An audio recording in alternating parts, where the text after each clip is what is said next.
Everybody, welcome to Monster Territory, brought to you by the Foul Territory Network and partnered with Nesson. We have a very special guest here today, Red Sox President and CEO, Sam Kennedy. My friend, how you doing? Welcome to the show. I'm doing great, Robbie. Great to be with you. Thanks for having me.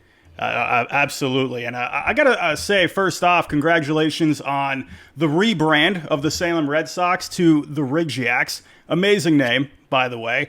I still think people are still trying to familiarize themselves with a Ridgeyack. But I got to ask, when you first heard the name, what were your thoughts on that?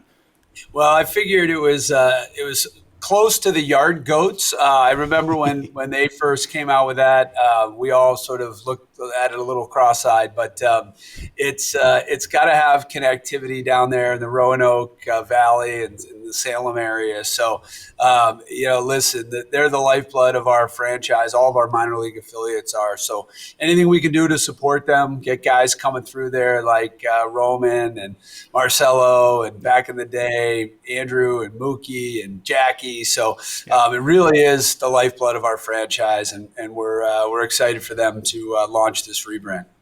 I mean, I'm probably biased, but as a Red Sox fan for so long, but I think it's one of the best logos out there, honestly. So I'm gonna get myself a hat as soon as I can. There we go. But we've been about a month now since the Red Sox exit from the postseason. Big step forward this past year, but you've had some time now to really reflect, to kind of just think about this past year. What are your biggest takeaways from 2025?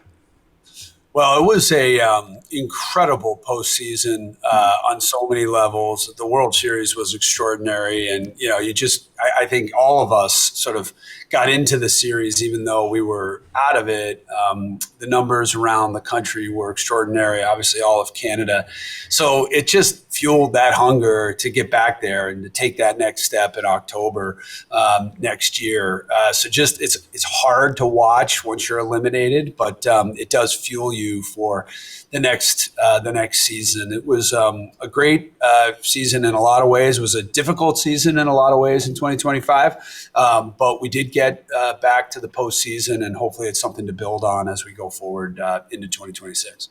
Absolutely. And, I got to tip the cap to the Blue Jays, division rival. But, it's funny, when the Blue Jays made it to the World Series, I couldn't help but think of Alex Cora at one point last year. He said, hey, look out for the Blue Jays. They're going to be a good team this year. So Cora knows his baseball for sure. So, yeah, he does. Congrats to Mark Shapiro and the whole organization. They did a wonderful job. But I was up there for our last series in September, and, it's like, come on, we can beat these guys, Yeah. So yeah. It just shows you, though, just the margin of error is so close. So it gives you hope, but we also have a lot of work to do this offseason.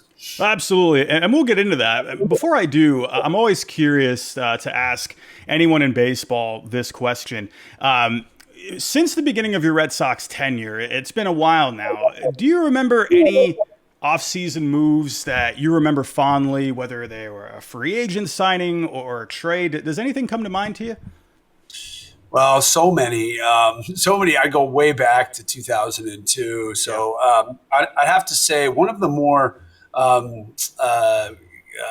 chaotic deals and exciting deals was the Daisuke Matsuzaka signing prior to 2007. And I just remember we were Larry Lucchino, the late, great Larry Lucchino, and myself and a few others were over in Japan a couple times on that deal, meeting with Scott Boras and in the Park Hyatt Hotel, and then all the craziness with John Henry flying him from L.A. back to Boston. Anyway, it was crazy, and that was the first deal that just sort of opened my eyes to just how global baseball is and how impactful players from all over the globe can be in your organization. So that was a big one. And then probably recency bias, but the trade, staying up all night in Dallas and watching Brez wheel and deal to land Garrett Crochet was extraordinary and just showed how bold and decisive he can be in the right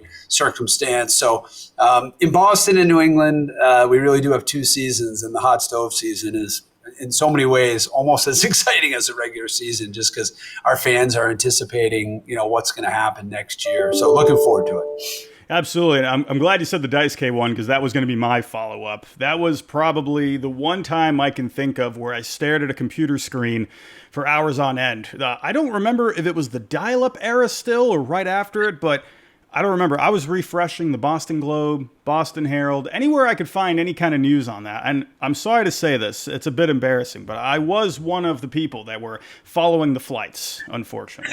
So I was. That's okay. We love that passion, Robbie. It's why we all work in baseball. If we had dial-up internet when I was in school or teenager or high school, I would have been following it as well. We were following things through the Globe and the Herald, the print editions, daily. So that passion is a really, really good thing, and we're lucky to have it. I would have loved to have been a fly on the wall with all of that. So, but we got an off season coming up here. Every off season's different. Right? You're going to have whether or not guys move quick. Guys sign maybe a little slower, even going into spring training. We saw how, late Alex Bregman signed last year. You go back to 2019, Bryce Harper, Manny Machado. Is there anything that you're noticing? It's early still, of course. You got the GM meetings coming up this week, but is there anything that you're noticing perhaps that maybe could be a bit of a trend for this coming off season that you in the front office have your eyes on? Well, I just think the powerful nature of this postseason and how incredible the series were, and especially the World Series. I think there's a competitive fire in every single one of our front offices, a desire to get to October and to have a sense of urgency about doing so. And so you'd like to see. What I've seen in the past, I should say, I don't know, who knows what will happen, but typically the GM meetings are a table setter for the winter meetings. And the winter meeting usually is when the first domino starts to fall. I'll never forget last December pulling into Dallas, literally walking into a restaurant, seeing Scott Boras, and then on my phone, breaking news that Juan Soto had just signed, and then that sort of kicked off the official off season. So, look, I'd anticipate, players. One thing I've learned from talking to players over the years, they really want to know where they're going to be. And guys get to spring training so much earlier. Some guys show up in mid-January. They have their workout routines, but a lot of guys want to get to Arizona and Florida earlier and earlier and earlier as they focus on nutrition and weight training and strength. So, signing early is a good thing for fans. It's a good thing for the players. It's a good thing for the baseball industry. Maybe we'll see some earlier signings, but I do not know how the market's going to behave. It seems to be different every single year. Yeah, and I think it's an underrated part that you mentioned right there that, I think a lot of us, we have this thing where it's like we're playing MLB The Show where we think, okay, this guy's going to be a great fit with this team, but you got to remember they're human beings at the end of the day, right? They got to make choices for their own life. But with this offseason, and I'm sorry to backtrack to this subject. I know you've answered it a million times about it, but the trade of Rafael Devers this past season, now that obviously that's in the rearview mirror now, but with that trade, moving his contract over to San Francisco, do you see that trade having any sort of significance for this coming off season, whether or not that's more payroll flexibility or maybe even valuing a bit more positional versatility for this coming off season? Yeah, look, I think all of the above. Rafi, anytime you take Rafael Devers out of your lineup, you are, you're taking out a massive weapon. And so, while we made that trade for a variety of reasons, it does impact this offseason, next year, the year after that, because you missed that bat in the middle of your lineup. He was obviously an everyday third baseman. So, and now with Alex Bregman opting out, we've got to really figure out what we're going to do here at third base and first base. Hopefully Tristan is doing well on his road to recovery. So looking forward to having him back. But we do have some question marks and vacancies. And so, yes, losing out and trading Rafi Devers does create some question marks as we go into next year and beyond for sure. And since you mentioned Tristan Casas, I do want to ask, is there any update on how the rehab's going with him, just how he's doing in general? I saw Tristan a lot throughout the course of the season, and he was doing very well, very strong, and fully engaged and committed with the team, but also with his rehab. He's very, very, very committed. That said, it's a really difficult injury that he's coming back from. So I don't have an update on timetable or anything like that. Just know that he's working as hard as he can to get back, and we need him. Yeah, for sure. For this coming off season, we mentioned, moving the contract of Rafi Devers to San Francisco. When it comes to the payroll for this past year, a little bit over the competitive balance threshold. And obviously, I know you can't give me a number realistically. You can't really do that at this point. But what would you say is the thinking, the philosophy with the payroll going into this offseason?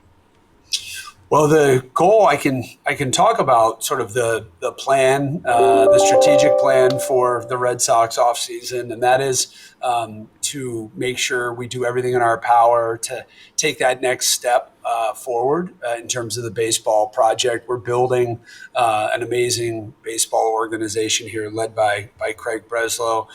So we got into October. We're in that wild card series versus the Yankees. We fell short of the ultimate goal. The ultimate goal, of course, is to win a World Series. And so all of our mindsets, our collective thinking here at Fenway Park is rooted in the fact that we want to win the American League East.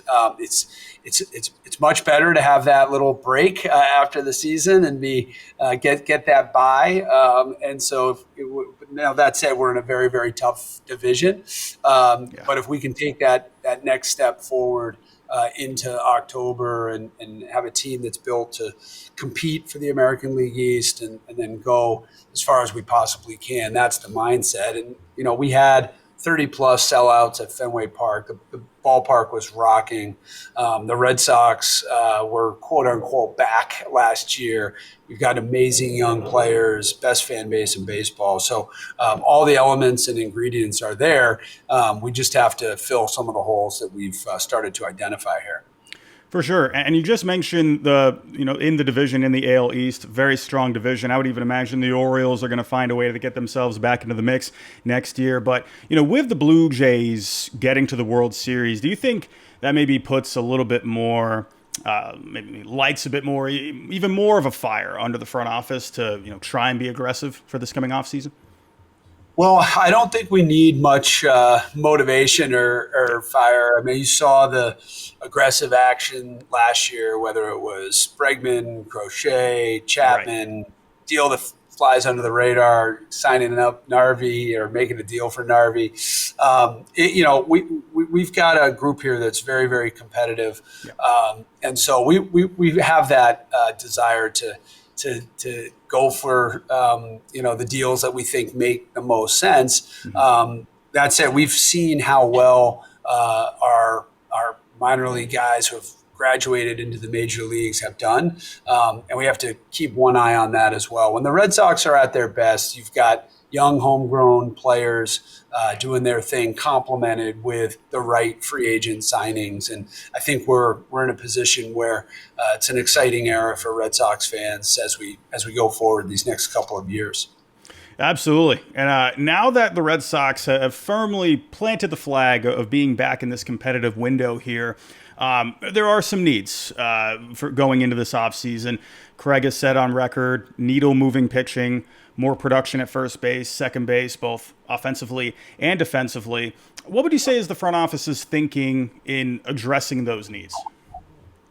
Well, it all starts this week out in Vegas. The general manager is getting together for the first time in person in a window where you're able to start making deals. We'll set up that environment to start to begin to think about, okay, we have certain needs. You have certain needs. Maybe you have surplus in an area. Maybe we have surplus in an area. And you start those conversations. I do think baseball front offices generally think a lot alike. So I've also noticed, maybe I'm just getting old, been around for a while, but I've noticed that there haven't been as many trades as it felt like there were, quote unquote, in the old days. So hopefully we see an off season where more trades are made in addition to free agent signings to fill the needs that clubs have. It's exciting for the fans, and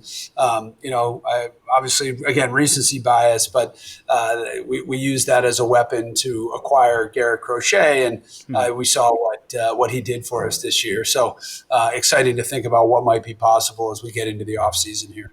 Absolutely. I'm excited for it. All of Red Sox Nation's excited for it. And I just want to say thank you, my friend, for coming on here today. Absolute pleasure. I know you have things to do here, so we'll wrap it up right there. But everybody here on Monster Territory, thank you for watching here today, and we'll catch you next time.